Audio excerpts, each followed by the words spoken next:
Hello, and welcome to my evaluation of a website using Think-Aloud technique. I will be using the resources provided by Alan November in his Web Literacy for Educators. In order to record this screencast, I'm using screencast-o-matic.com. This is a resource my media specialist gave me in order to make screencasts for mini lessons for my students this year. I'd first like to start out by addressing why it is important to evaluate websites. And I found this paper written by Kathleen Spitzer, who's a library media specialist. And she states at the end of her article that critical evaluation of information is a fundamental skill of the information age. Students need to be critical consumers of information, so they will be skeptical and able to see beyond the hype and glitz of web presentations, such as the earlier mentioned site about the Blair Witch Project. I believe this is important in the 21st century, as all of our students are moving more toward finding information online rather than in actual print text. Looking at the list of websites to choose from, I decided to evaluate martinlutherking.org, as one of my 9th grade units is teaching having the students complete a research paper on an influential person in history.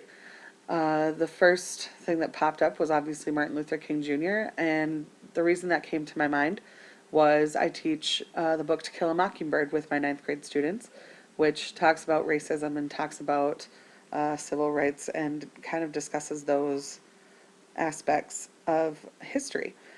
So I thought this would be a great time to evaluate the martinlutherking.org site. So the first evaluation piece that November discusses in his book is looking at the URL or reading the URL. The common extension that is in this website is .org, which means that it is some sort of organization. The one thing that threw me off right away was that it said martinlutherking.org, not Martin Luther King Jr. And that made me think that maybe this wasn't an official, unbiased website. The next piece of the evaluation process is evaluating the content of the page. Just looking at the first initial page that we come to, I think about what my students might be attracted to if they came onto this page and what they might click on first. The first thing that I thought might be the rap lyrics, and the reason I thought this is because a lot of my students are into listening to rap and might want to know what they're going to talk about on this page. You come to this page from rap lyrics and it says black rappers call on blacks to murder and rape whites, which is shocking for me, being that I don't want my students kind of reading about that. Doesn't have much to do with Martin Luther King Jr.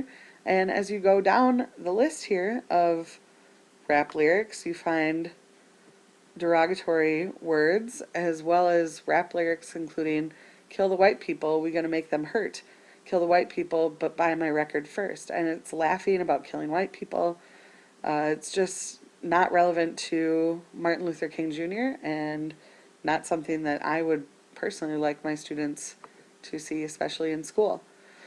The next thing they may click on is where it says attention students, try our MLK pop quiz. Here it brings to a typed up quiz of some sort with the answers already there, and it asks about the judge who sealed King's FBI surveillance file, which I'm not sure is relevant to anything about Martin Luther King Jr. According to Who's 1989 biography, did King spend his last night on Earth in an adulterous liaison? Again, these are things that don't really tell about his life, so it's becoming more obvious to me that this is a biased website against Martin Luther King Jr.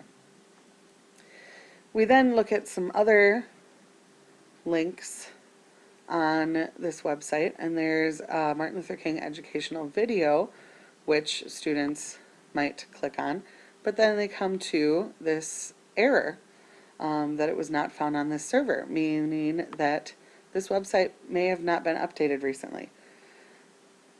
We then find flyers to pass out at your school. Now, kids are looking for things that are easy information to find so that they're not having to read a lot. So they think, okay, flyers. Well, Bring the Dream to Life, PDF version, then you get to, all of a sudden, Martin Luther King Jr., communist, woman beater, plagiarist, subversive, adulterer, sexual deviant.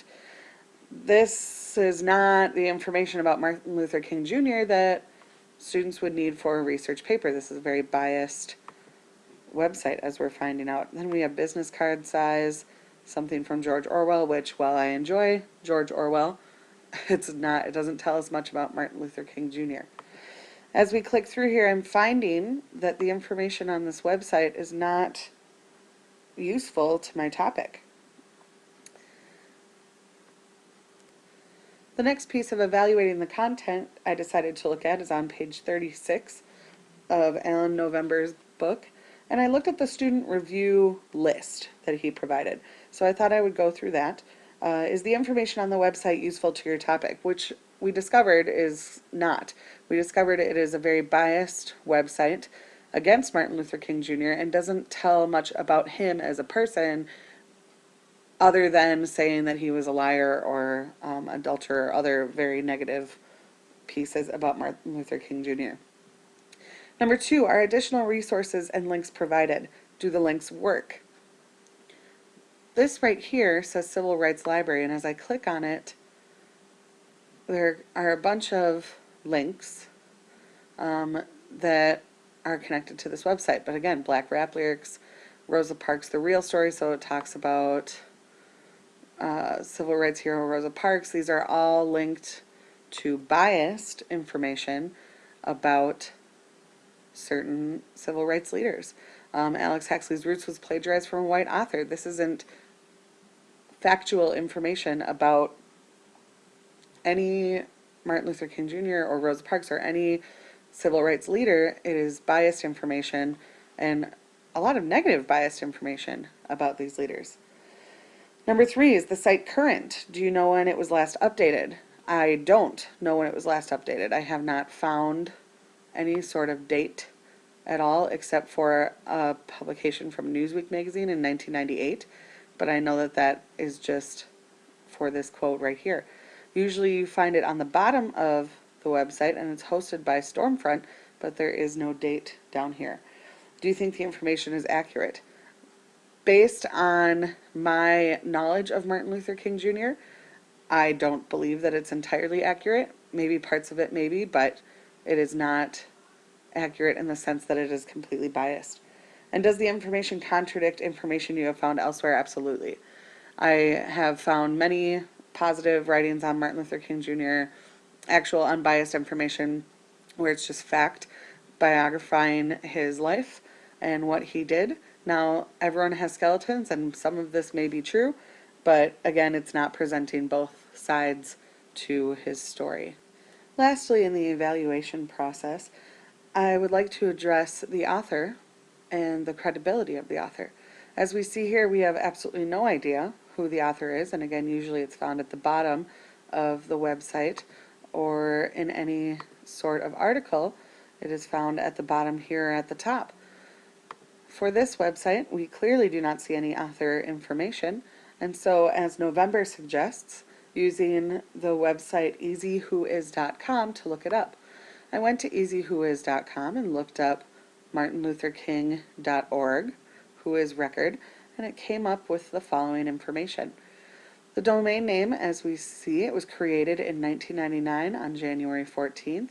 Last updated, which would answer a question we had previously, December 16th, 2011. The author, or the registrant of this website is Don Black with the organization Stormfront. It gives address information, it gives a registrant phone number, and other information that might not necessarily be important for the students to know, but information nonetheless. As I see that the organization is Stormfront and all the websites say Stormfront, or the emails say stormfront.org, I decided to look up stormfront.org and see what exactly this organization is. Looking this up, the first thing I see, White Pride Worldwide. So this is a white supremacist organization. Therefore, the information posted on martinlutherking.org is coming from a white supremacist organization, clearly a biased organization.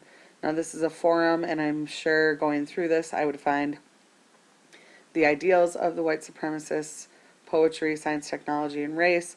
I'm sure there's lots of information, biased information, on why whites would be better than blacks. Therefore, I do not believe that martinlutherking.org is a good website to use for research or other information pertaining to Martin Luther King Jr.'s life. Reflecting back on this experience, I believe using this type of evaluation process is really necessary for the students to see me do as a Think-Aloud in class live, which is something that I could do, and then also something that they should really be doing for every website that they come across that they would like to use for their research. I believe I could make up some sort of website evaluation sheet that they might use as they go through researching their important person for 9th grade next year. This sheet could ask those questions that I went through, and then students would be able to use their knowledge of bias and facts and opinions to distinguish which websites are unbiased and good information from websites like this that are completely biased and not appropriate resources for a research paper. The one piece that I learned in this process is the use of easywhois.com. Now, we have had discussions as a PLC or as a school about how to amp up our works cited pages on the research papers, as oftentimes we find just the website URL and the name of the website. Sometimes there are no dates. Even though websites may be very good for information on the research projects, we're finding that they don't always have the information necessary for a works cited page.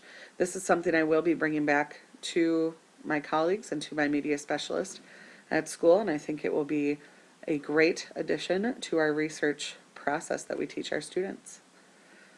This has also been a very informative and interesting way of looking at websites, as I've been taught before in college and in high school how to evaluate, but many times if we just see information that we like, we use it. And that is an instinct that comes naturally, as with anything. If we like food, we eat it. If we like music, we listen to it. And it's the same thing with researching. If we like what we see, we use it. But I think it's very important for students of the 21st century, and then going into being effective workers and leaders of the 21st century, are able to critically look at and distinguish correct information from biased information.